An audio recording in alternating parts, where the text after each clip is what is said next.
मेरे प्यारे देशवासियों, आज हम सब 80वां स्वतंत्रता दिवस मना रहे हैं। आज हर दिलों की धड़कन वंदे मातरम के नाद से गूंज रही है।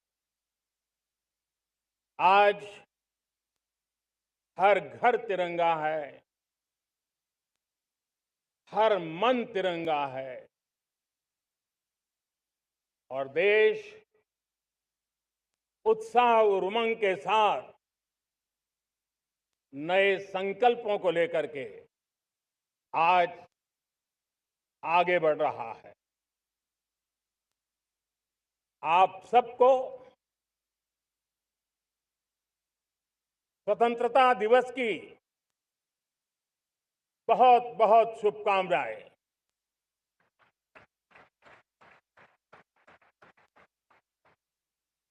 देश आज उन महान सपूतों का पुण्य स्मरण करती है जिन्होंने देश की आजादी के लिए त्याग बलिदान की पराकाष्ठा की। अपने तप, त्याग और बलिदान से आजादी के एकमात्र लक्ष्य को लेकर के अपनी पूरी जिंदगी खपा दी। पूज्य बापू समेत सभी स्वातंत्र्य सेनानियों को बलिदान की महान परंपरा जगाने वाले महान क्रांतिकारियों को आज मैं श्रद्धापूर्वक नमन करता हूं।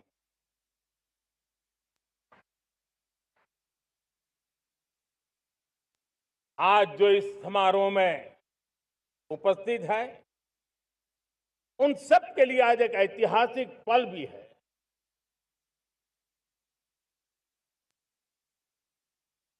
आजादी के बाद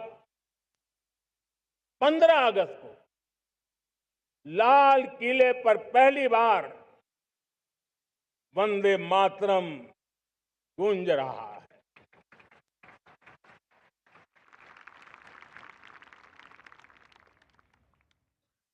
आज जब हम देश के लोग वंदे मातरम के 150 वर्ष मना रहे हैं तो इससे बड़ा उत्तम अवसर क्या हो सकता है। मेरे प्यारे देशवासियों, पिछले दिनों देश के कुछ हिस्सों में बाढ़ का प्रकोप रहा, भूस्खलन का प्रकोप रहा, अनेक परिवार प्रभावित हुए। उनके दुख दर्द को हम भली भांति अनुभव करते हैं। पीड़ित परिवारों को मैं विश्वास दिलाता हूं कि हम और पूरा देश उनके साथ खड़े हैं। मेरे प्यारे देशवासियों, कोई भी राष्ट्र तब महान बनता है, तब अपनी सिद्धियों को प्राप्त करता है जब अपने सपनों, अपने संकल्पों और अपने सामर्थ्य के दम पर आगे बढ़ता है। मेरे देशवासियों, अब छोटे सपनों से चलने वाला नहीं है। हमें बड़े सपने, क्योंकि बड़े सपने हमारी सोच को भी विस्तार देते हैं, हमारी सोच की क्षितिज को विस्तृत करते हैं। हमारे संकल्प दृढ़ होने चाहिए जब संकल्प दृढ़ होता है तो कठिनाइयों से, आपदाओं के बीच से रास्ते निकालने का सामर्थ्य अपने आप उभर करके आता है। और मेरे प्यारे देशवासियों, हमारे संकल्प भी ऊंचे होने चाहिए, क्योंकि जब सपने ऊंचे होते हैं, संकल्प ऊंचे होते हैं, तो हमारे सामर्थ्य की ऊंचाई भी बढ़ती है, हमारे प्रयासों की ऊंचाई भी बढ़ती है, और तब जाकर के हम सपनों को साकार कर सकते हैं। मेरे प्यारे देशवासियों, आज भारत ने भी एक बहुत बड़ा सपना देखा है, दृढ़ संकल्प के साथ देखा है, नई ऊंचाइयों को छूने के लिए देखा है। और वो सपना है, जब आजादी के 100 साल होंगे, 2047 में हम विकसित भारत बना के रहेंगे। 140 करोड़ देशवासियों के पुरुषार्थ से इस लक्ष्य को हमें हासिल करना है। और जब दुनिया की सबसे बड़ी आबादी वाला देश विकसित होने का संकल्प लेता है, तो ये दुनिया की नजरों में भी हमारे साहस का परिचायक बन जाता है। दुनिया हमारी तरफ देखने का नजरिया बदलने के लिए मजबूर हो जाती है। प्यारे देशवासियों, और मैं ऐसे ही नहीं कह रहा हूं, पिछले 12 वर्ष में देश के कोटि कोटि नागरिकों ने, दलित हो, पीड़ित हो, वंचित हो, आदिवासी हो, गांव में रहने वाला हो, शहर में रहने वाला हो, गरीब हो, मध्यम वर्ग का हो, युवा हो, बुजुर्ग हो, नारी हो, पुरुष हो, उत्तर हो, दक्षिण हो, पूर्व हो, पश्चिम हो, हर किसी ने पिछले 12 साल में एक संकल्प के साथ, समर्पण के साथ देश को नई ऊंचाइयों पर ले जाने में हर प्रकार से प्रयास किया है। मैं उनके इस प्रयासों का आदरपूर्वक स्वीकार करता, और उसी का परिणाम है कि इतने कम समय में 25 करोड़ देशवासी गरीबी को परास्त करके गरीबी से बाहर निकले हैं। इन्हीं देशवासियों का प्रयास का परिणाम है कि हम कभी फ्रेजाइल 5 में गिरे जाते थे। 12 साल के भीतर भीतर हम एक मेजर इकोनॉमी में फास्टेस्ट ग्रोइंग इकोनॉमी बन गए हैं। साथियों,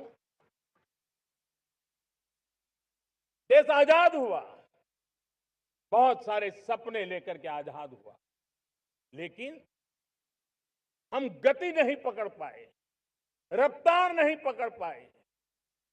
होती है, चलती है, अरे हो जाएगा, देखा जाएगा, उसी में खोए रहे। 2014 तक आते आते तो पूरे विश्व ने हमें फ्रेजाइल 5 के उस में डंप कर दिया था। ऐसे समय पिछले 12 साल में भारत ने एक नई रफ्तार पकड़ी, तेज गति से हम आगे बढ़ रहे हैं। और देशवासियों का संकल्प है कि अब 140 करोड़ देशवासियों के संकल्प को, सामर्थ्य को रोकना नामुमकिन है। प्यारे देशवासियों, पिछले 12 वर्षों में डिफेंस प्रोडक्शन करीब 4 गुना हुआ, खादी और ग्रामोद्योग का उत्पादन करीब 5 गुना हुआ, इलेक्ट्रॉनिक मैन्युफैक्चरिंग करीब 7 गुना बढ़ा, आधुनिक रेलवे कोच का निर्माण 21 गुना बढ़ा, मोबाइल फोन उत्पादन 33 गुना बढ़ा। इतना ही नहीं, आधुनिक युग को देकर के भी डिजिटल और इनोवेशन की दुनिया में भी हमने अपना परचम लहराया। इंटरनेट यूजर, इंटरनेट कंज्यूमर करीब करीब 4 गुना बढ़े। पेटेंट ग्रांट होने की संख्या 4 गुना बढ़ी। डिजिटल ट्रांजैक्शन 100 गुना बढ़े। सामान्य मानवीय की सुविधाओं की तरफ भी हमने उतना ही गंभीरता से काम किया। हर साल औसतन 15 गुना ज्यादा तेजी से हमने नल से जल कनेक्शन दिए। हर साल औसतन 6 गुनी ज्यादा रफ्तार से लोगों को गैस कनेक्शन दिए। हर साल 4 गुनी रफ्तार से गरीबों के लिए टॉयलेट बनाने का काम किया। हर साल 3 गुना ज्यादा तेजी से गरीबों को घर देने का काम किया। देश ने गवर्नेंस में भी बहुत बदलाव लाया। हजारों की संख्या में कंप्लायंसेस खत्म किए। सैकड़ों की तादाद में पुराने कानून खत्म किए। पिछली शताब्दी के कानूनों से 21वीं शताब्दी की मार्च नहीं हो सकती। हमने आधुनिक इंफ्रास्ट्रक्चर के लिए मेट्रो का विस्तार किया। हमने पब्लिक ट्रांसपोर्ट को ताकत दी। जिस स्पीड से काम, जिस स्केल पर काम किया, ये सब, ये रफ्तार, ये विस्तार, ये अचीवमेंट आजादी के बाद पहली बार पिछले 1 दशक ने देखा है। और जब इतनी सारी सिद्धियां हमारे सामने हो, इतनी तेज गति दिखाई देती हो, देशवासियों का सामर्थ्य पल पल प्रकट होता है, तब तो 2047 में विकसित भारत बनने का संकल्प कभी भी अधूरा नहीं रह सकता है। ये सारे आंकड़े इस बात की गवाही देते हैं कि हम आगे बढ़ने वाले हैं। मेरे प्यारे देशवासियों, लेकिन उसके लिए आत्मविश्वास की जरूरत होती है, आत्मगौरव की जरूरत होती है, और साथ साथ आत्मनिर्भर भारत होना भी बहुत जरूरी होता है। और इसलिए बीते वर्षों में हमारा कन्विक्शन रहा है कि भारत को हमें अब दूसरे देशों पर निर्भर रह करके नहीं जीना चाहिए। हमें आत्मनिर्भर बनना चाहिए।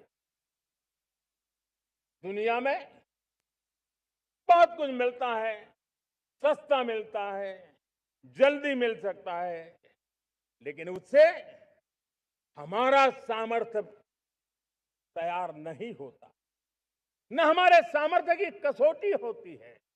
और इसलिए हमें भी अपनी क्षमताओं को बढ़ाना है। अपने हितों की सुरक्षा हमें खुद को करनी है। और इसलिए आत्मनिर्भर भारत का संकल्प बहुत दृढ़ता के साथ हम लेकर के आगे बढ़ रहे हैं। मेक इन इंडिया, स्वदेशी, वोकल फॉर लोकल, इन सारे क्षेत्रों में आज हर भारतीय का मन जुड़ रहा है। मेरे प्यारे देशवासियों, मैं आपको एक उदाहरण देता हूं सेमीकंडक्टर का। देश आजाद होने के बाद विश्व में तो सेमीकंडक्टर की चर्चा हो चुकी थी, हमारे यहां भी बातें होती थी, लेकिन सेमीकंडक्टर का कोई बड़ा प्लान हम आगे नहीं बढ़ा पाए। और आज स्थिति क्या है? आज की डिजिटल दुनिया में, आज की टेक्नोलॉजी में चिप का महात्म्य हम समझते हैं। कोई भी इलेक्ट्रॉनिक गुड्स होगा, हमारे मेडिकल इक्विपमेंट होंगे, हमारे ट्रांसपोर्ट के रास्ते होंगे, हर किसी में चिप अनिवार्य है।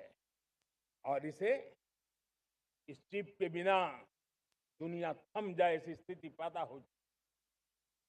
और इसलिए भारत ने आत्मनिर्भर होने की दिशा में अपना सेमीकंडक्टर प्लांट, बड़ा सेमीकंडक्टर प्लांट, 3 सेमीकंडक्टर प्लांट शुरू हो चुके हैं और मुझे बताया गया है कि वहां जो प्रोडक्शन हो रहा है वो एक्सपोर्ट होना शुरू हो चुका है।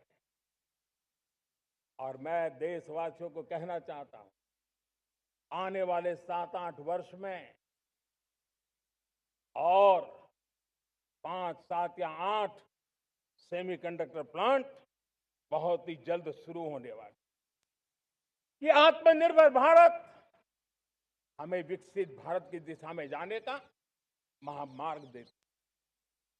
मेरे प्यारे देशवासियों, वैसे ही एक चर्चा क्रिटिकल मिनरल की हो रही है। पूरी टेक्नोलॉजी क्रिटिकल मिनरल पर निर्भर है। भारत इसमें भी अपने आप को सुरक्षित करने में जुटा हुआ है। क्रिटिकल मिनरल का लक्ष्य साझा किया जाए। नेशनल क्रिटिकल मिनरल ये हमने लॉन्च किया। बजट में क्रिटिकल मिनरल कॉरिडोर की हमने घोषणा की है। कई देशों के साथ एग्रीमेंट हो रहे हैं। विश्व के कई देश अब इस क्रिटिकल मिनरल के विषय में भारत के पर भरोसा करने लगे हैं। मेरे प्यारे देशवासियों, जैसे सेमीकंडक्टर की बात हो, क्रिटिकल मिनरल की बात हो, वैसे ही जिस टेक्नोलॉजी की दिशा में हम जा रहे हैं, दुनिया जा रही है, उसमें एनर्जी का महत्व और बढ़ता चला जा रहा है। अब एनर्जी के बिना भी नई दुनिया को चलाना मुश्किल है और इसलिए हमें चिप हो, एआई हो, डेटा सेंटर हो, हमें बहुत बड़ी मात्रा में बिजली की जरूरत होगी। एनर्जी सिक्योरिटी ये हमारे समय की मांग है और इसलिए हमने पहले से ही उस दिशा में एक के बाद एक मजबूत कदम उठाए हैं। एनर्जी सिक्योरिटी का एक बड़ा माध्यम है परमाणु ऊर्जा, न्यूक्लियर एनर्जी। हमने पार्लियामेंट में शांति एक्ट पास कर करके एक नए लक्ष्य तरफ जाने का रास्ता तय कर लिया है। 2047 तक हम 100 गीगावाट न्यूक्लियर पावर का लक्ष्य लेकर के चल रहे हैं। इसी एक दशक में हम 5 नए न्यूक्लियर रिएक्टर शुरू करने का लक्ष्य लेकर के चल रहे हैं। इस वर्ष भारत ने फास्ट ब्रीडर न्यूक्लियर टेक्नोलॉजी में महारत हासिल करके एक अहम पड़ाव पार किया है और उसके कारण परमाणु ईंधन में आत्मनिर्भर बनने की दिशा में हमें एक बहुत बड़ा सफलता का कदम हमने रखा है। मेरे प्यारे देशवासियों, कई बार संसाधनों की कमी के कारण देश रुकता नहीं है, लेकिन रुकने का कारण सोच की सीमाएं होती हैं। जब सोच बंद जाती है, सीमाओं में सड़ने लग जाती है, तब हम अपने सामर्थ्य को भी पहचान नहीं पाते हैं। देश को आज कच्चे तेल पर निर्भर रहना पड़ रहा है और हमारी गलत सोच के कारण है। आप जान के हैरान हो जाएंगे, हमने समुद्री तट पे 99% हमारा समुद्री तट का पूरा हिस्सा ऐसी सोच के कारण नो गो एरिया घोषित करके रखा था। हमने ही समंदर के अंदर जाकर के एक्सप्लोरेशन न करने का निर्णय कर लिया था। ये सोच का दारिद्र्य था। हमने फैसला किया ये नहीं चल सकता। हमने उस 99% को, जो कभी नो गो एरिया हुआ करते थे, हमने उसको गो एहेड एरिया के रूप में खुला कर दिया है।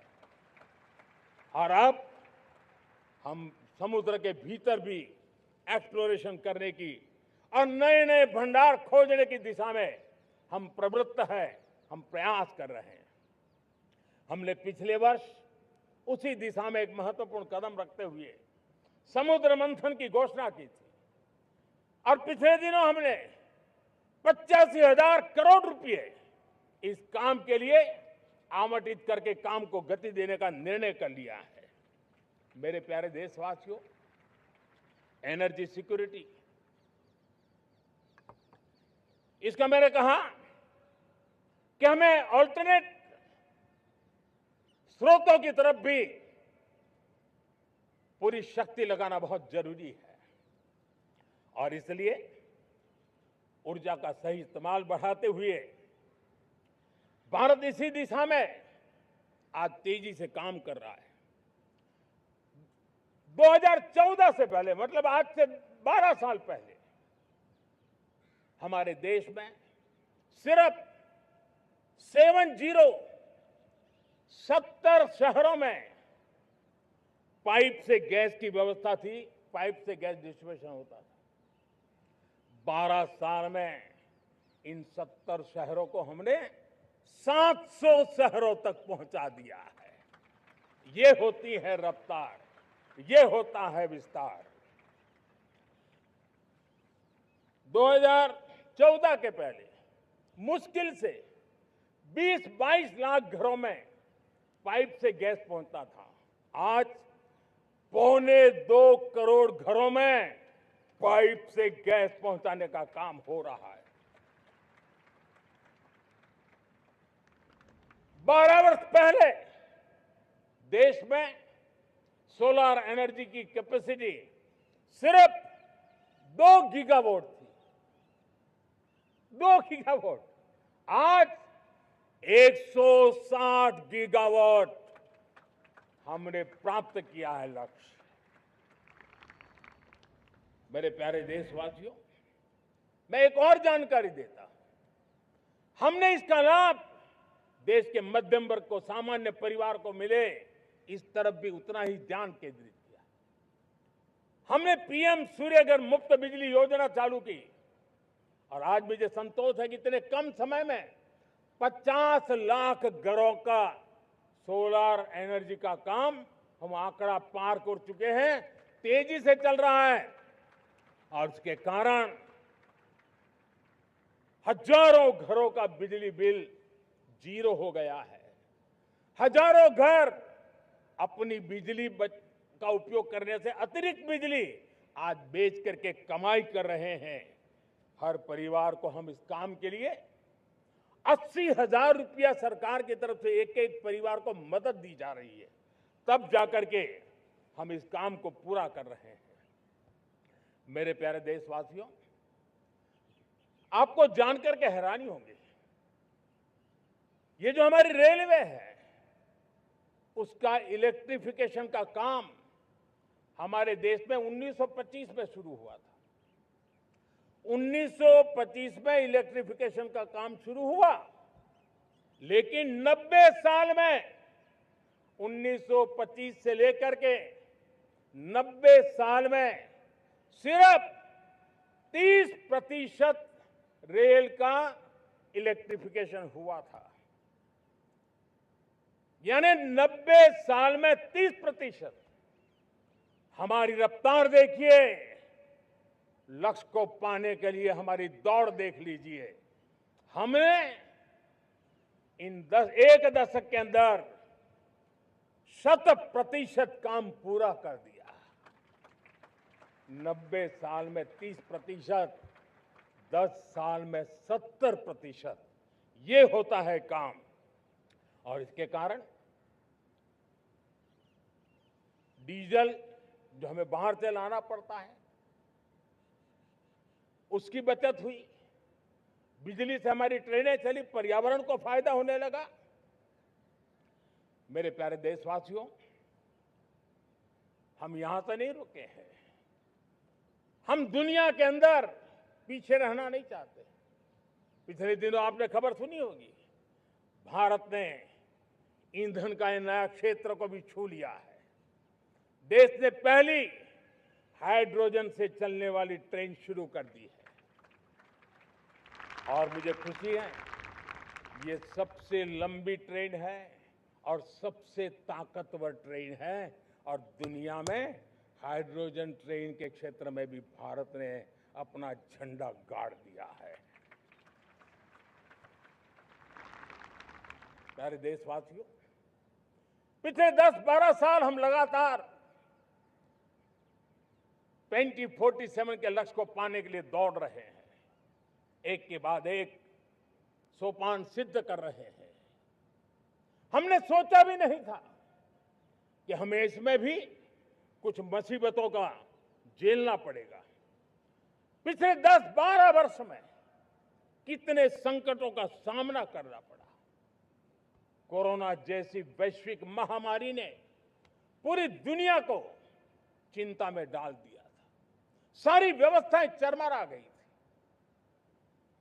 कोरोना से बाहर निकले, युद्ध की विभीषा की खबरें आने लगी, कहीं यूक्रेन तो कहीं पश्चिम एशिया, हर जगह पे तनाव का माहौल। और पता नहीं भविष्यवेत्ताओं ने तो न जाने क्या क्या घोषणाएं कर दी थी।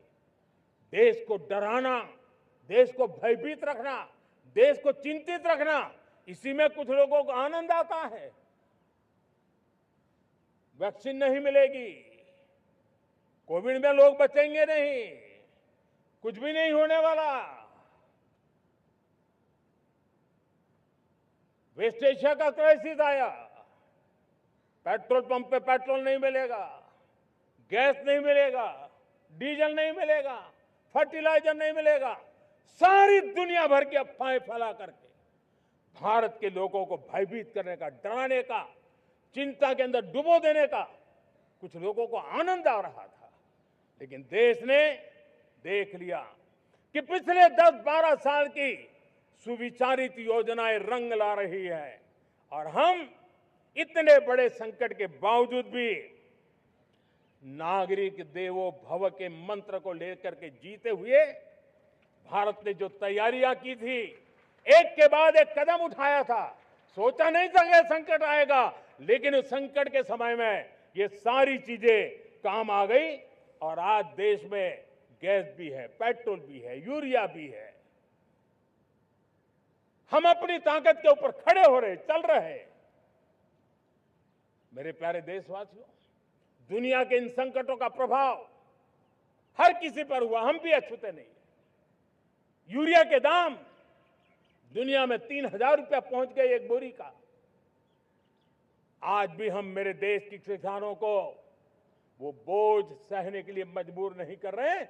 सरकार अपने कंधों पर वो बोझ उठा रहा है और दुनिया से जो 3,000 रुपया में यूरिया का बोरा हमें मिलता है, वो हमारे किसानों को हम सिर्फ 300 रुपये में दे पाते हैं। इतना ही नहीं, डीएपी आज दुनिया में बाजार 5,000 पहुंच चुका है, लेकिन मेरे देश के किसानों को दिक्कत ना हो, इसलिए 1,350 रुपये में आज भी डीएपी देने का काम हम कर रहे हैं। मेरे प्यारे देशवासियों, एक समय था जब मैं आत्मनिर्भरता की बात कर रहा था तो कुछ लोग, एयर कंडीशन चैम्बर में बैठ करके सोचने वाले लोग हमें बता रहे थे ग्लोबलाइजेशन का क्या होगा। लेकिन दुनिया देख रही है कि पिछले एक दशक में ऐसा लग रहा है कि दुनिया ने ग्लोबलाइजेशन बोलना ही बंद कर दिया है। जहां से ग्लोबलाइजेशन की आवाज आती थी वो बंद सुनाई नहीं देती है। दुनिया का हर देश अपनी अपनी संभालों के मिजाज की तरफ गया है। लेकिन दुर्भाग्य से इस संकट के कालखंड में कुछ लोगों ने अपना रुतबा दिखाने के लिए संसाधनों को वेपनाइज करने का खेल खेला है। दुनिया अपने पास जो कुछ भी है उसको वेपनाइज करने में लगी है।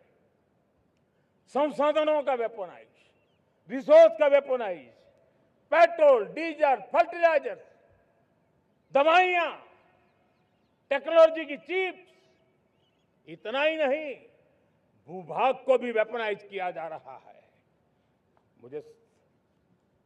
और ऐसे समय अगर हम आत्मनिर्भरता मंत्र को लेकर 10 साल सही दिशा में न चले होते तो हम कल्पना कर सकते हैं कि ऐसी चुनौतियों का मजबूती से मुकाबला कैसे करते। और हमारी तैयारियां निरंतर बढ़ती जा रही है मेरे प्यारे देशवासियों। दूसरी तरफ आज भारत का प्रोफाइल पूरी तरफ बढ़ रहा है। आज भारत दुनिया के लिए एक स्वीकृत और सम्मानीय देश के रूप में बन रहा है। भारत के पास स्थिर पॉलिटिकल मैंडेट है, स्थिर सरकार है, भारत का वाइब्रेंट लोकतंत्र है, भारत का मजबूत न्याय तंत्र है और हम सबको दिशा देने वाला भारत का संविधान है। और अब दुनिया हमारे इन सामर्थ्य को पहचानने लगी है और इसलिए 2014 के बाद दुनिया करीब करीब 40 देशों के साथ हमारा FTA एग्रीमेंट हो रहा है। अब देखिए कितना बड़ा अवसर आया है। लेकिन ये जो ट्रेड एग्रीमेंट्स हुए हैं ये एक बहुत बड़ा अवसर है और इसलिए खास करके मैं मेरे MSMEs को कहना चाहूंगा कि हमें इस मौके को छोड़ना नहीं है। दुनिया में हमें पहुंचना है। भारत के उत्पाद की हर चीज विश्व के बाजार में पहुंचे और चाहे हमारा टेक्सटाइल हो, हमारी मशीनरी हो, हमने दवाइयां हो, हमने मौका छोड़ना नहीं है। लेकिन वैश्विक जो पैरामीटर्स हैं उस पैरामीटर को हमें पार करना होगा। हमें दुनिया से जो मिलता है उसे अच्छा देना पड़ेगा, दुनिया में जो मिलता है उसे सस्ता देना पड़ेगा। और पंजाब के लुधियाना से लेकर के तमिलनाडु के तिरुपुर तक हमारा टेक्सटाइल सेक्टर दुनिया में पहुंच सकता है। इतना ही नहीं, केरलम से लेकर के गुजरात और तमिलनाडु से लेकर के बंगाल, ये हमारा समुद्री तट, हमारे मछुआरे भाई बहन आज इस FTA के कारण हमारे श्रिप यानी झींगा उसके एक्सपोर्ट की बहुत संभावना बनी है।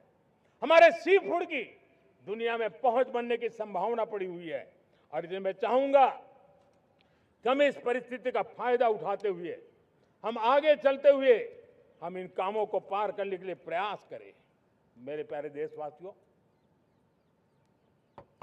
मैंने जो भूमिका आपके सामने रखी है उसके पीछे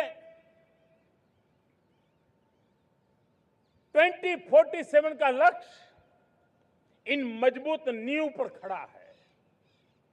2047 विकसित भारत का लक्ष्य हमने पिछले 10-12 साल में देशवासियों ने जो सामर्थ्य दिखाया है उस सामर्थ्य का हिस्सा है। और इसलिए मेरे प्यारे भाइयों बहनों, सदी का 1/4 हिस्सा बीत चुका है और अगला 1/4 हमारे लिए अत्यंत महत्वपूर्ण है। अब हम रुक नहीं सकते हैं, हमारी गति नहीं रुक सकती है, हमारी दिशा तय हो चुकी है, हमें प्राप्त करके रहना है। और इसके लिए हमें अपना वर्क कल्चर बदलना होगा। हमारे वर्क कल्चर को बदलते हुए हमें हमारी सोच को भी बदलना होगा, हमें हमारे काम की गति को भी बदलना होगा। जो काम पिछले 5-7 दशक में नहीं हुए हैं वो काम हमें आने वाले 5-7 साल में करने हैं। और मेरा भरोसा है मेरे देश की युवा शक्ति पर, मेरे देश के नौजवानों पर, मेरे देश की माताओं को बहनों पर, मेरे देश के किसानों पर, मेरे देश के मजदूरों पर कि हम इस सपने को साकार कर सकते हैं। और इसलिए हमें रिफॉर्म की गति को भी आगे बढ़ाना है। और जब मैं रिफॉर्म की बात कर रहा हूं, रिफॉर्म नहीं हमारे लिए कोई कंपल्सन है, नहीं रिफॉर्म ये हमारे लिए कोई बजबड़ है। हमारे लिए रिफॉर्म ये कन्विक्शन है। आउट ऑफ कन्विक्शन हम रिफॉर्म एक्सप्रेस पर चल पड़े हैं और हम आने वाले दिनों में भी नेक्स्ट लेवल रिफॉर्म की ओर बढ़ने वाले हैं। और इसलिए सरकार, समाज, उद्योग, उत्पादक, किसान, हर किसी ने अपनी ट्रेडिशनल व्यवस्थाओं में रिफॉर्म करना पड़ेगा, सोच में रिफॉर्म करना होगा, अपने लक्ष्यों को रिफॉर्म करना होगा। और इसलिए मेरे प्यारे देशवासियों, हमें एक निश्चित दिशा में को लेकर के चलना होगा। मैं आज उस युग को भी याद करना चाहूंगा जब देश भारत का सामर्थ्य सप्त सिंधु के रूप में हम जानते थे, हम समझते थे, हम सुनते थे। अब विकसित भारत बनाने के लिए हमें नई धारा चाहिए। आज लाल किले की प्राचीर से मैं देश के सामने शक्ति की सप्त धारा का आह्वान करता हूं। आने वाले 5-7 साल में जो पिछले 5-7 दशक में नहीं हुआ, वो सप्त धारा के सामर्थ्य से, शक्ति से हम देश को नई ऊंचाई, नई गति देंगे और नए लक्ष्यों को पार करने वाला सामर्थ्य देंगे। और इसके साथ साथ देश की युवा शक्ति का सामर्थ्य का भरपूर राष्ट्र निर्माण में उपयोग होगा, उनकी शक्ति जोड़ी जाएगी। आने वाले दिनों में जब मैं सप्तधारा की बात करता हूं, सप्तधारा की पहली शक्ति है मैन्युफैक्चरिंग पावर। मेरे प्यारे देशवासियों, हमें मैन्युफैक्चरिंग सेक्टर को बहुत आगे बढ़ाना होगा और प्रोडक्शन बढ़ाने के साथ साथ हमें छोटे छोटे पुर्जे भी बनाने हैं और बड़े बड़े प्रोडक्ट भी बनाने हैं। पूरा वैल्यू चेन हमारा होना चाहिए और उसे लेकर के चलना। हमें कंपोनेंट भी चाहिए और हमें कंप्लीट मैन्युफैक्चरिंग भी चाहिए, कंप्लीट प्रोडक्ट भी चाहिए। डिजाइन से लेकर मैन्युफैक्चरिंग तक भारत को ग्लोबल सप्लाई चेन का भरोसामंद केंद्र बनना होगा। इसके लिए मैं 3 चीजों पर विशेष जोर देना चाहता हूं। मैन्युफैक्चरिंग के क्षेत्र में जो मेरे भाई बहन हैं, ये समय का ये अवसर है, इस अवसर को जाने मत दें। और इसके लिए हमें कॉस्ट, क्वालिटी और स्केल, इसके विषय में वैश्विक मानदंडों से खरा उतरना पड़ेगा। हमारी फैक्ट्रीज कॉम्पिटिटिव हो, हमारे प्रोडक्ट्स यूजर फ्रेंडली हो, हमारा पैकेजिंग दुनिया के लोगों को लुभावने वाला हो, आकर्षित करने वाला हो, हमारा जीरो डिफेक्ट प्रिसिजन मैन्युफैक्चरिंग, ये हमारी पहचान बनना चाहिए। हर मैन्युफैक्चरर, हर एंटरप्रेन्योर, हर एमएसएमई से मैं कहना चाहता हूं, ग्लोबल मार्केट में हमारी पहचान विश्वसनीयता और गुणवत्ता के आधार पर होनी चाहिए। क्वालिटी के संबंध में नो कॉम्प्रोमाइज, और इसलिए हमारा मंत्र क्वालिटी, क्वालिटी, क्वालिटी होना चाहिए। यही हमारा ग्लोबल ब्रांड वैल्यू बनेगा। मेरे प्यारे देशवासियों, इस सप्तधारा की दूसरी शक्ति है कृषि और फूड प्रोडक्शन, फूड प्रोसेसिंग। हमें इस दिशा में आगे बढ़ना होगा। हमारे किसानों ने, अब दुनिया के बाजार खुल चुके हैं, एफपीए के कारण हमें एक बहुत बड़ा मार्केट मिल रहा है। हमें वहां पहुंचना है, हमें उस जगह को हाथ लगाना है। हमें खेत से लेकर एक्सपोर्ट मार्केट की ओर जाना होगा। हमारे पारंपरिक खान पान हो, हमारे मिलेट्स हो, हमारे मसाला हो, हमारे फल हो, फूल हो, क्या कुछ नहीं है हमारे पास, वो ग्लोबल ब्रांड्स बनने चाहिए। हमारे किसान केमिकल फ्री खेती को बल देंगे, दुनिया में इनकी मांग और बढ़ने वाली है। और जो ग्लोबल पैरामीटर्स के अंदर हर प्रकार से सिद्ध होने वाले हमारे एग्रो प्रोडक्ट होंगे, तो दुनिया में हम आसानी से पहुंच पाएंगे। मेरी सप्तधारा की तीसरी शक्ति है टेक्नोलॉजी और इनोवेशन। मेरे प्यारे देशवासियों, आज जमाना एआई का है, क्वांटम का है, स्पेस का है, रोबोटिक्स का है, डेटा सेंटर्स का है। पूरी तरह एक नया क्षेत्र खुल चुका है और इमर्जिंग टेक्नोलॉजी ये भी हर पल हमें चुनौती दे रही है। और इसलिए देश को दुनिया के लिए मार्केट नहीं बना देना, हमें इनोवेशन का हब बनना है। हमने यूपीआई और डिजिटल पब्लिक इंफ्रास्ट्रक्चर में लोहा मनवा लिया है, हमारी ताकत का परिचय करवा दिया है। अब भारत को डिजिटल पब्लिक टेक्नोलॉजी उसको भी दुनिया के कोने कोने तक पहुंचाना है। भारत को नेक्स्ट जनरेशन कम्युनिकेशन टेक्नोलॉजी में लीड करना है। मेड इन इंडिया 6G हर कोने में पहुंचे, ये हमारा लक्ष्य होना चाहिए और हमें उसमें तेजी करनी चाहिए और इसके लिए हमारा प्रयास कम नहीं होना चाहिए। सप्तधारा की चौथी शक्ति है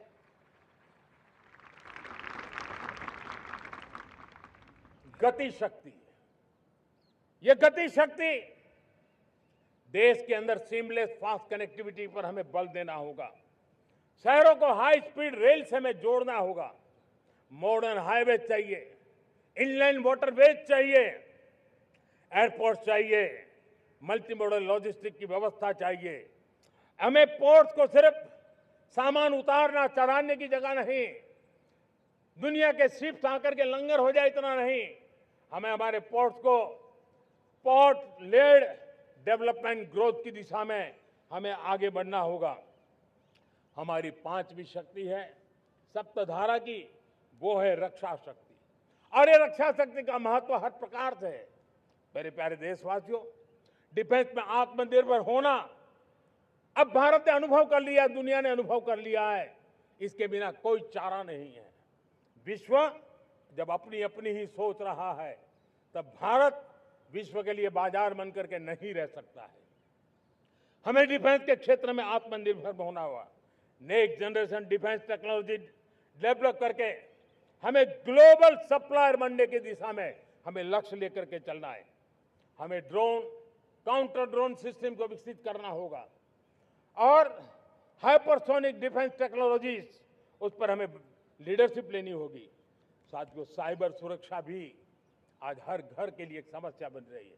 वो भी एक रक्षा का क्षेत्र है जिसमें हमारे युवाओं की जो सामर्थ्य है, उस सामर्थ्य का उपयोग हम देश के और दुनिया के लिए कर सकते हैं। हमारी सप्तधारा की छठी शक्ति है ग्रीन इकोनॉमी, ब्लू इकोनॉमी, जो ग्रीन जॉब को भी जन्म देती है। हमें green hydrogen, renewable energy, energy storage, green mobility, green manufacturing in global scale हमें पा करके रहना है। हमें दुनिया जब ग्लोबल वार्मिंग की चर्चा करती रहती है, हम रास्ते खोजते रहते हैं, हम समस्याओं का समाधान दे रहे हैं और भारत ये ग्रीन मूवमेंट का बहुत बड़ा सामर्थ्य लेकर के चलिए। भारत के पास ब्लू इकोनॉमी के लिए भी बहुत बड़ा अवसर है। बहुत बड़ा लंबा हमारा कोस्ट लाइन है। ब्लू इकोनॉमी के लिए बहुत बड़े अवसर है। फिशरीज है, कोस्टल टूरिज्म है, ओशन टेक्नोलॉजी है। ऐसे कितने ही क्षेत्र हैं जिसमें हम आगे बढ़ सकते हैं। मेरे प्यारे देशवासियों, भारत सप्तधारा की जब बात करके लेकर चला है, तब हमारी सातवीं धारा है और दुनिया के लिए इसका अपना भी एक महत्व है और वो है भारत का सॉफ्ट पावर। भारत के सॉफ्ट पावर की ताकत है। आज योग ने पूरी दुनिया को भारत के साथ जोड़ के रखा हुआ है। योग दुनिया के लिए एक ऊर्जा बनता जा रहा है, भारत के लिए विश्वास का बड़ा कारण बनता जा रहा है। जिस भारत के पास आस्था के केंद्र हो, जिस भारत के पास आयुर्वेद हो, जिस प्रकार से भारत के पास होलिस्टिक हेल्थ केयर की व्यवस्था हो, हील इन इंडिया का मूवमेंट हो, हम दुनिया के अंदर हमारे सामर्थ्य को लेकर के जा सकते हैं। हैंडीक्राफ्ट हो, संस्कृति हो, हमारी फिल्में हो, हमारा क्रिएटिव वर्ल्ड हो, वीएफएक्स हो, हमारा एनिमेशन हो, हमारी गेमिंग हो, डिजिटल कंटेंट हो, क्रिएटिव वर्ल्ड के अंदर भारत अपना रुतबा दिखा सकता है। हमने उसको वैश्विक सामर्थ्य के रूप में विकसित करना होगा। आज भारत ने वेव समिट को एक बहुत बड़ी ताकत दी है। दुनिया धीरे धीरे भारत का ये जो world audio visual and entertainment summit है, उसकी राह देखता रहता है और वो भारत के सॉफ्ट पावर को, भारत के क्रिएटिव दुनिया को परिचित करेगा। मेरे प्यारे देशवासियों, भारत के पास विशाल वन्य संपदा है। हमारे पास 100 से ज्यादा नेशनल पार्क है, क्षमता बहुत है, लेकिन विदेशी टूरिस्टों को आकर्षित करने में हम कम पड़े हैं। हमें मौका है हमारे सॉफ्ट पावर के माध्यम से दुनिया के टूरिस्टों को भारत के लिए आकर्षित करने का। हमारा सामर्थ्य हमें दुनिया को दिखाना है। हम ये काम आरा से करें और हम जल्द से जल्द हम इन लोगों, आज दुनिया में स्पोर्ट्स की जो है वो भी एक बहुत बड़ा भारत के प्रति आकर्षण का केंद्र। दुनिया के स्पोर्ट्स इवेंट भारत में क्यों ना हो। कॉन्स्टेंट इकोनॉमी बहुत बढ़ रही है, देश के नौजवानों का आकर्षण है। विश्व का हर कोई कलाकार चाहता है कभी न कभी भारत की धरती पर अपना कॉन्सर्ट करे। ये एक बहुत बड़ा अवसर है, हमें इसको मोबिलाइज करने के लिए व्यवस्थाएं खड़ी करनी होगी। साथियों, सप्तधारा की इन 7 शक्तियां उद्देश्य सिर्फ एक सेक्टर में प्रगति करने का नहीं है। एक होलिस्टिक अप्रोच के साथ हमें राष्ट्र को जो लक्ष्य लेकर के हम चल रहे हैं, जो एम्बिशन लेकर के चल रहे हैं, उस स्केल को हमें पार करने की दिशा में काम करना है। मेरे प्यारे देशवासियों, कुछ चीजें मैंने बताई हैं, लेकिन मैं इससे भी आगे सोचता हूं। मैं जरा देश को झकझोरना चाहता हूं। मैं देश की शक्ति को भी झकझोरना चाहता हूं। देश यानी सिर्फ सरकार नहीं होती है, देश यानी हर नागरिक जुड़ता है। क्या हम सोच नहीं सकते कि फॉर्च्यून 500 की चर्चा तो बहुत सुनते हैं, आने वाले एक दशक में इन फॉर्च्यून 500 में 50 कंपनियां भारत की क्यों न हो, ये लक्ष्य हमारा क्यों न होना चाहिए। आज बैंकिंग सेक्टर फल फूल रहा है। दुनिया की टॉप बैंक के अंदर भारत की बैंक का झंडा भी क्यों न फहरता हो। भारत की बैंक भी टॉप बैंक 5 बैंक में भारत की भी एक बैंक होनी चाहिए। भारत की फार्मा की दिशा में हमने बहुत काम किया है, लेकिन समय की मांग है कि दुनिया की 5 बड़ी फार्मा कंपनियों में भारत की भी 1-2 फार्मा कंपनियों का नाम गूंजना चाहिए। भारत उसमें अपना स्थान बनाना चाहिए। लॉ फर्म्स होते हैं, रेटिंग एजेंसी होती है। क्या समय की मांग नहीं है कि ग्लोबल लीडरशिप अब हमारे हाथ में होनी चाहिए? टैलेंट है, सामर्थ्य है, हमारा लंबा इतिहास भी है, भाषाओं पर हमारा प्रभुत्व है। हमें विश्व में पहुंचना चाहिए। हमारी कोई कंसल्टिंग फर्म, अकाउंटिंग फर्म दुनिया के टॉप फर्म्स के अंदर क्यों नहीं होनी चाहिए? भारत की टेक्नोलॉजी कंपनियां दुनिया के अंदर सिरमौर हो, ये हमारा लक्ष्य होना चाहिए। हमारे ऐसे ब्रांड हो जिससे दुनिया आकर्षित होती हो, हमारे ब्रांड हमारे देश की पहचान हो और विश्व के लिए एक डेस्टिनेशन बन जाए। उस दिशा में हमें काम करना है और इसके लिए मैं राज्य सरकारों को कहना चाहता हूं, मैं स्थानिक स्वराज की संस्थाओं को कहना चाहता हूं, भारत सरकार का भी यह दायित्व है कि हमें हमारे रिफॉर्म की गति बढ़ानी होगी।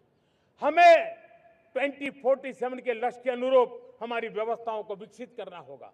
हमें बीते हुए काल के नीति नियमों से नहीं चल सकते, हमें आने वाले सपनों के हिसाब से नीति नियमों को गढ़ना होगा और इसको अगर हम गढ़ेंगे तो मुझे पूरा विश्वास है और मैं देशवासियों को भरोसा देता हूं, इसी रास्ते मेहनत में कोई कमी न करते हुए हम विकसित भारत का सपना पार करके रहेंगे। हमें सबको मिलकर के चलना है, केंद्र सरकार हो, राज्य सरकार हो, इंडस्ट्री हो, हम सब ने मिलकर के आगे बढ़ना है। हमें रिफॉर्म्स करते रहना है, रिफॉर्म्स को आगे बढ़ाते रहना है। और मैंने पहले भी कहा था, हम रिफॉर्म कंपल्सन से नहीं, कन्विक्शन से कर रहे हैं, लक्ष्य को प्राप्त करने के लिए कर रहे हैं। मेरे प्यारे देशवासियों, जब मैं विकसित भारत की बात कर रहा हूं, देश को तेज गति से आगे बढ़ाने की बात कर रहा हूं, उसका सबसे बड़ा लाभार्थी कौन है? इन सारे प्रयासों का सबसे बड़ा साधक कौन है? अगर साधक है तो मेरे देश का युवा है, मेरे देश की युवा शक्ति है। विकसित भारत की यात्रा में युवाओं की बहुत बड़ी भूमिका है। इतना ही नहीं, विकसित भारत का सबसे बड़ा लाभार्थी भी मेरे देश का युवा है और इसलिए हमें विकसित भारत के लक्ष्य को युवाओं के साथ जोड़ करके आगे बढ़ाना है। युवाओं हमारी सर्वोच्च प्राथमिकता के साथ हमें आगे बढ़ना है। साथियों, पिछले 10-12 साल में उस दिशा में बहुत कुछ हुआ है। स्टार्टअप इंडिया अभियान, आज पूरे देश में 2.5 लाख से ज्यादा रजिस्टर्ड स्टार्टअप बन गए। देश के नौजवान खुद तो काम कर रहे हैं, अनेकों को रोजगार दे रहे हैं। 1 लाख करोड़ रुपया इनोवेशन फंड भारत सरकार ने घोषित किया है। मैं देश को, नौजवानों को कहना चाहता हूं, आप अपने सपनों को लेकर के आइए, संसाधनों की कमी नहीं रहने देंगे। 1 लाख करोड़ रुपया आपके दिल दिमाग को सामर्थ्य देने का एक व्यवस्था हमने कर दी है। रिसर्च के नए अवसर मिले, डिजिटल इंडिया के नए सस्ते डेटा, ये युवाओं को सशक्त किया। दुनिया में सस्ता डेटा कहीं है तो भारत की धरती पर है, और देश के नौजवानों को उसने नई ताकत दी है। स्किल इंडिया हमने नेशनल प्रोग्राम बनाया है। स्पेस सेक्टर को हमने ओपन कर दिया। नेशनल ड्रोन पॉलिसी हमने बनाई है। खेलो इंडिया पॉलिसी बनाई है। 35 वर्षों तक एजुकेशन पॉलिसी नहीं थी, नई एजुकेशन पॉलिसी लेकर के आए हैं, और इसका फायदा मिडिल क्लास के परिवारों को हुआ है। साथियों, 2004 से 14 आंकड़े मुझे देना चाहिए आपको। 2004 से 14 हमारे देश में 350 से भी कम यूनिवर्सिटी थी, और आज 10-12 साल के भीतर भीतर करीब 650 नई यूनिवर्सिटी जुड़ चुकी है। करीब 1000 का आंकड़ा हम पहुंच रहे हैं। 2014 के पहले मेडिकल की सिर्फ 400 सीटें हुआ करती थी, आज करीब 850 सीटें मेडिकल की हो रही है। इतना ही नहीं, अब विदेशी यूनिवर्सिटी भी भारत की धरती पर आ रही है। भारत के अंदर विदेशी यूनिवर्सिटी की डिग्री मेरे नौजवान को मिले, इसका प्रबंध भी हो चुका है। हमारे देश के युवा मन बचपन से ही टेक्नोलॉजी की तरफ आकर्षित हो, उस दिशा में हम काम कर रहे हैं, और इसलिए हमने करीब 10,000 से अधिक अटल टिंकरिंग लैब छोटे छोटे बच्चों के हवाले कर दी है, ताकि उनका इनोवेशन और टेक्नोलॉजी के अंदर उनका मन बने। 12 वर्ष युवा, हमने अनेक रास्ते खोले। हम स्टार्टअप ओपन कर दिया, आपने देखा होगा। भारत के प्राइवेट स्टार्टअप 28 साल की एवरेज उम्र के बच्चों ने, नौजवानों ने दुनिया में पहले ही ट्रायल में अपना सैटेलाइट लॉन्च कर दिया और रॉकेट लॉन्च कर दिया। उन्होंने बहुत बड़ा काम कर दिया साथियों। आज करीब 2.5 लाख से ज्यादा रजिस्टर्ड स्टार्टअप है। हमने पिछले दिनों एआई इंपैक्ट समिट किया था। एआई का विस्तार बहुत तेजी से बढ़ रहा है। लाल किले से मैं देश के नौजवानों के लिए घोषणा करना चाहता हूं। हमने तय किया है कि आने वाले 1 वर्ष में 1 करोड़ युवाओं को एआई स्किल के लिए ट्रेनिंग देने का हम काम करेंगे, ताकि हमारा देश का नौजवान एआई की दुनिया में भी नेतृत्व करने का सामर्थ्य। मेरे साथियों, बायो इकोनॉमी एक नया क्षेत्र है। एक समय था 2014 के पहले सिर्फ 60,000 करोड़ रुपए का बायो इकोनॉमी का काम होता था।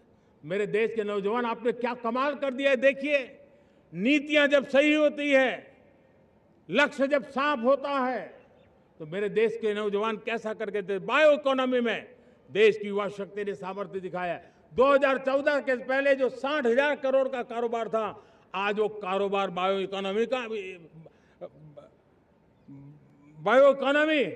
20 लाख करोड़ पहुंच चुकी है। दोस्तों,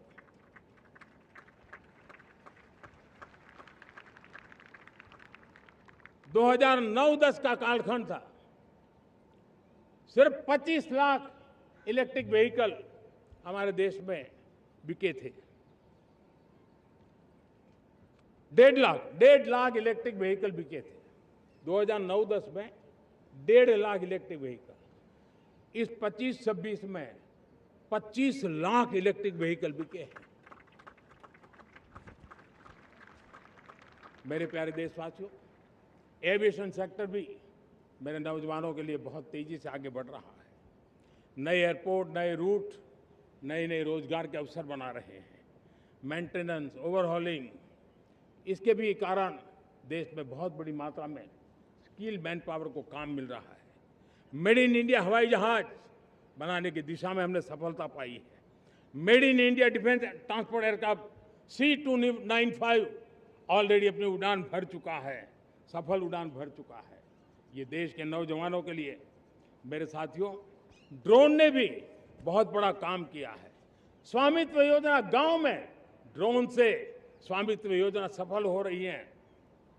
करीब 3.25 करोड़ परिवारों को स्वामित्व योजना का लाभ मिला है और इसके कारण 140 लाख करोड़ रुपए जैसी संपत्ति अनलॉक हुई है, जिसके कारण बैंक से लोन मिल सकता है, लोग अपना कारोबार कर सकते हैं। मेरे प्यारे देशवासियों,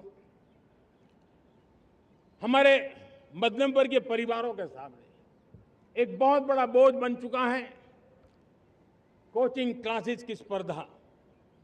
हर माँ बाप को लग रहा है कि कोचिंग क्लास में बच्चे को नहीं भेजा तो हम प्रतिष्ठित परिवार नहीं है। इन गरीब और मिडिल क्लास परिवारों की हम चिंता करते हुए हजारों करोड़ रुपए का उनका खर्च है वो भी बचे, बेटे भी अपने आसपास रह सके, उनकी देखभाल हो सके, परिवार पर आर्थिक बोझ न आए। और इसलिए हमने युवाओं के लिए विभिन्न परीक्षाओं की फ्री ऑनलाइन कोचिंग हमने करने का निर्णय किया है। डिजिटल पब्लिक इंफ्रास्ट्रक्चर है, हमारे पास उत्तम टैलेंट है, टीचर्स हैं, उन संसाधनों को जोड़ करके हम देश के नौजवानों को फ्री कोचिंग देने का एक पूरा नेटवर्क हम खड़ा करने वाले हैं। मेरे प्यारे देशवासियों, मैं हमेशा कहता आया हूं, जो खेले वो खिले। जब मैं खेले वो खिले की बात कर रहा हूं, तब मेरे प्यारे देशवासियों, आज भारत खेल की दुनिया में अपनी जगह बना रहा है। अब खेल के पोडियम में भारत का राष्ट्रगीत सुनाई देता है, भारत का राष्ट्रगान सुनाई देता है, भारत का तिरंगा झंडा लहराता दिखाई नजर आ रहा है। टॉप्स योजना ने बहुत बड़ी सफलता पाई है। खेलो India games, university games, winter games, beach games, sports infrastructure, sports के लिए कोचिंग, स्पोर्ट्स मेडिसिन, स्पोर्ट्स के लिए न्यूट्रिशन, इन सारे विषयों में भारत अब महारत करने की दिशा में आगे बढ़ रहा है। नौजवानों के लिए पूरा नया क्षेत्र, खिलाड़ी न बन सके तो उसकी सपोर्ट सिस्टम में भी बहुत बड़ा क्षेत्र खुल रहा है। स्पोर्ट्स की दुनिया में भारत का प्रदर्शन बेहतर होता रहा है और हम 2036 में ओलंपिक के मजबूत दावेदार बनकर के आगे बढ़ रहे हैं और 2030 में कॉमनवेल्थ गेम्स को भारत होस्ट करने वाला है। और मेरे साथियों, दुनिया में जो ओलंपिक की खेल होते हैं, करीब 40 प्रकार के गेम होते हैं और करीब 350 साढ़े 350 स्पर्धाएं होती हैं ओलंपिक में। और आपको जानकर के दुख होगा मेरे देशवासियों, मेरे नौजवानों, मैं आपको चुनौती देता हूं, मैं आह्वान करता हूं, मैं आपकी मदद चाहता हूं। 350 जितने स्पर्धाओं में भारत 2/3 खेलों में कहीं होता ही नहीं, हमारी मौजूदगी नहीं होती, हम क्वालिफाई नहीं होते हैं। हमने तय किया है कि 2036 में जो ओलंपिक होगा, हम चाहते हैं कि वो भारत में हो, लेकिन 2036 में जिन विधाओं में आज भारत खेलता नहीं है, जिन विधाओं में भारत क्वालिफाई नहीं करता है, जिन स्पर्धाओं में भारत ने छोड़ के रखा है, 3/4 हिस्सा हमारे इंतजार कर रहा है। भारत उस पर बल देगा और इसके लिए हम टैलेंट हंट का एक अभियान भी चलाना चाहते हैं। हमें अगर 2036 के लिए खिलाड़ी चाहिए तो आज जो 5 साल, 10 साल, 15 साल की उम्र के नौजवान हैं, बेटे हैं, उनके तरफ ध्यान देना होगा, उन बेटियों पर ध्यान देना होगा। और इसलिए 5 से 15 उम्र के बच्चों में खेल प्रतिभा ढूंढने के लिए गांव-गांव, शहर-शहर, स्कूल-स्कूल एक टैलेंट हंट का अभियान चलाया जाएगा। बच्चों की प्रतिभा को देखा जाएगा और फिर उनको स्पेशल ट्रेनिंग दे करके देश के लिए खेलने वाले अच्छे खिलाड़ी बनाए जाएंगे। मेरे प्यारे युवा, देश के सामने, देश के नौजवानों के सामने नशा एक बहुत बड़ा संकट बनता जा रहा है। नशा मुक्त भारत ये हम सबका सामूहिक दायित्व होना चाहिए। हमारे उज्जवल भविष्य के लिए हमारी युवा पीढ़ी मजबूत हो, हमारा युवा सामर्थ्य हमारे देश के लिए काम आए, इसलिए नशा मुक्त भारत। पिछले दिनों माय भारत के वॉलंटियर्स ने, देश के एनजीओ ने, देश के सामाजिक सांस्कृतिक संगठनों ने, देश के आध्यात्मिक पुरुषों ने मिलकर के नशा मुक्त भारत का 100 सप्ताह का एक कार्यक्रम तय किया है। 100 सप्ताह तक एक अभियान चलने वाला है। मैं हर परिवार को कहना चाहता हूं कि आप भी इस अभियान का हिस्सा बने, आप इसके साथ जुड़िए और देश के नशा मुक्त भारत के सपने को पूरा करने के लिए आप आगे आइए। मेरे प्यारे देशवासियों, 21वीं सदी में दशकों पुरानी जो चुनौतियां हैं, उन चुनौतियों को खत्म करना बहुत अनिवार्य है। नक्सलवाद, माओवाद लाखों युवाओं के भविष्य को तबाह कर दिया। अनेक माताओं के दूधमल नौजवानों को छीन लिया, बर्बाद कर दिया, हर मां बाप के सपनों को चूर चूर कर दिया। इस नक्सलवाद ने 4 दशक तक हिंदुस्तान के बहुत बड़े हिस्से को, बहुत बड़ी आबादी को दबोच करके रखा था, बंदूक के नोक पर दबोच करके रखा था, संविधान की धज्जियां उड़ा दी थी और देश के सामान्य नागरिकों की रक्षा में 3,500 से ज्यादा हमारे पुलिस के, सुरक्षा बल के जवान शहीद हो गए। युद्ध के अंदर जितने सैनिक मरते हैं, उससे ज्यादा हमारे पुलिस जवानों को जान की बाजी लगानी पड़ी ताकि देश के सामान्य मानवी को सुरक्षा मिले। ये नक्सलवाद ने धरती को लहूलुहान कर दिया था। 2014 में आपने जब हमें मौका दिया, उसी दिन हमने संकल्प लिया था कि हम देश को नक्सलवाद से मुक्त करेंगे। और आज मुझे खुशी है कि नक्सली माओवादी हिंसा आखिरी सांस भी शायद रहने की अब तो ताकत नहीं रही है। पूरी तरह उसे खत्म करने की दिशा में जहां पर कभी नक्सलवादियों की गोलियां चलती थी, जहां पर कभी धरती रक्त रंजित रहा करती थी, आज उसी नक्सल क्षेत्रों में, उसी इलाकों में नक्सल मुक्त होने के कारण विकास, विश्वास और प्रयास का तिरंगा लहरा रहा है। मेरे प्यारे देशवासियों, लेकिन इस चुनौती को हमने कम नहीं आंकना है। इस चुनौती से हमें और भी सावधान रहने की जरूरत है। वर्षों तक देश की सत्ता में माओवादी सोच के लोग गलियारों में अपनी जगह बना करके बैठे थे। सरकारी कमेटियों में सलाहकार के रूप में भी ये माओवादी सोच ने नीतियों को प्रभावित किया था। मेरे प्यारे देशवासियों, जंगलों में हमें हथियारी नक्सलों का खात्मा बुलाने में, उस संकट से देश को मुक्त कराने में सफलता मिली है।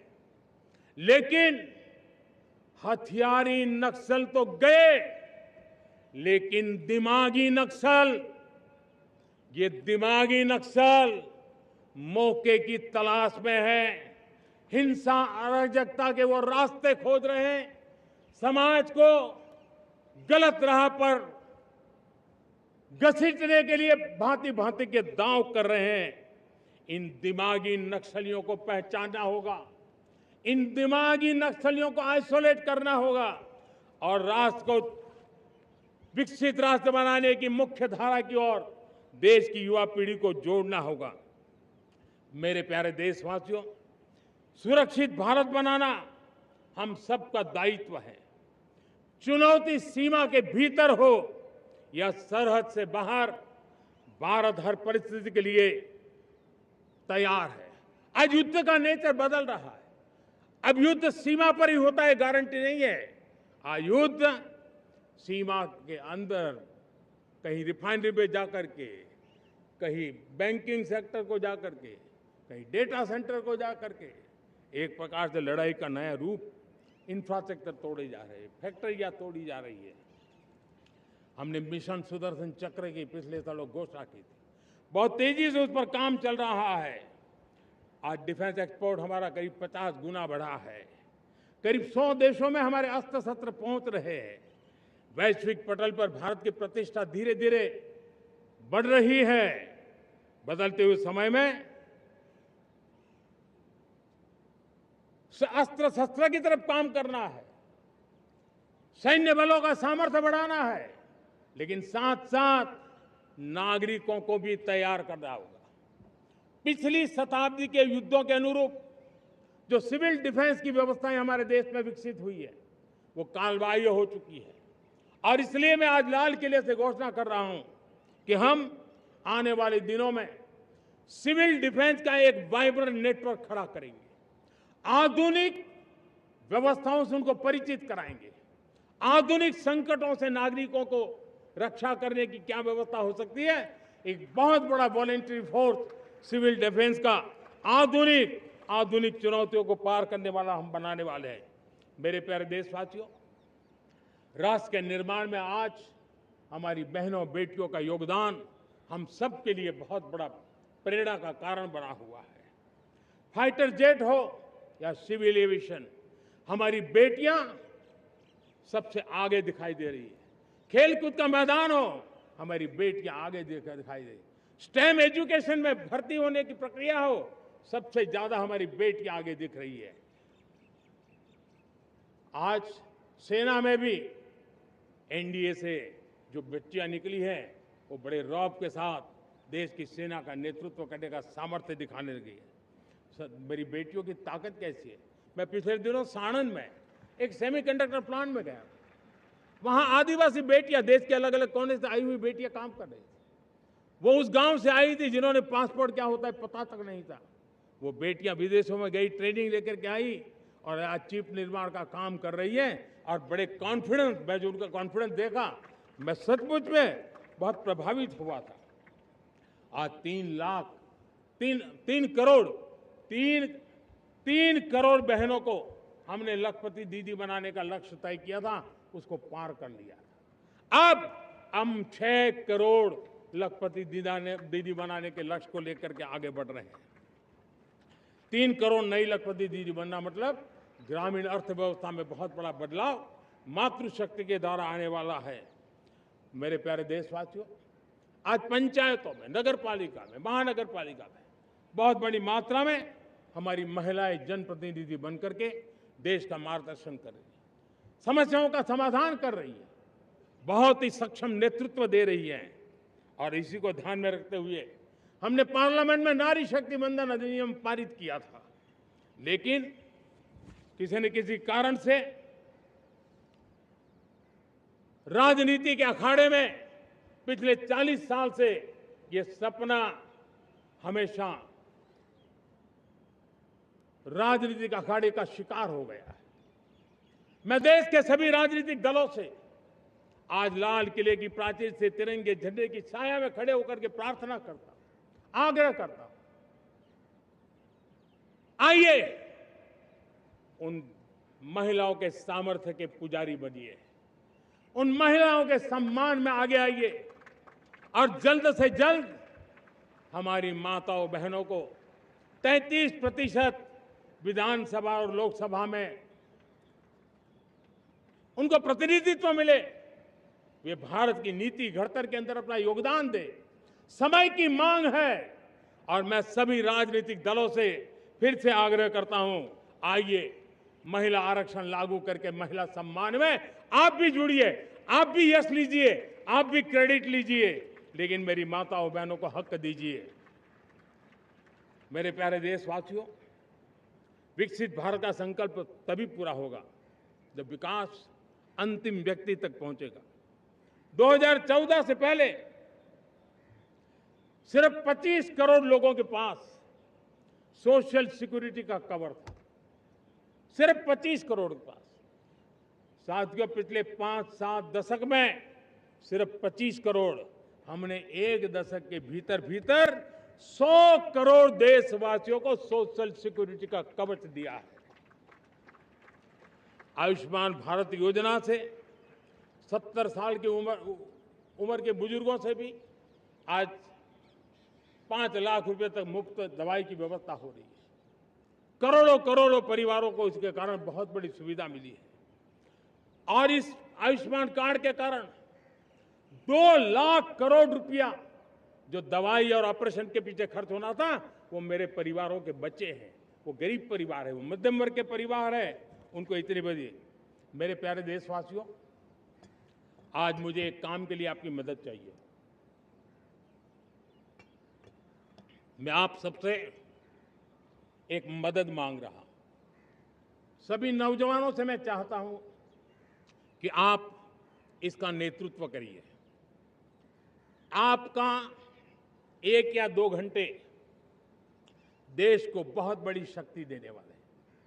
आपको लगेगा 1-2 घंटे में मैं देश की क्या शक्ति, मैं बताता हूं, आप बहुत बड़ी शक्ति बनने वाले हैं। और इसलिए हर घर में वातावरण बने। इन दिनों देश में जनगणना का काम हो रहा है, सेंसस का काम हो रहा है, गिनती चल रही है। और गिनती सिर्फ आंकड़ों से बात बनती नहीं है, उसकी बारीकियों से नीतियां बनती हैं, योजनाएं बनती हैं। देश आगे बढ़ने की अपनी रूपरेखा तैयार करता है और इसलिए सटीक जानकारियां होना बहुत जरूरी है।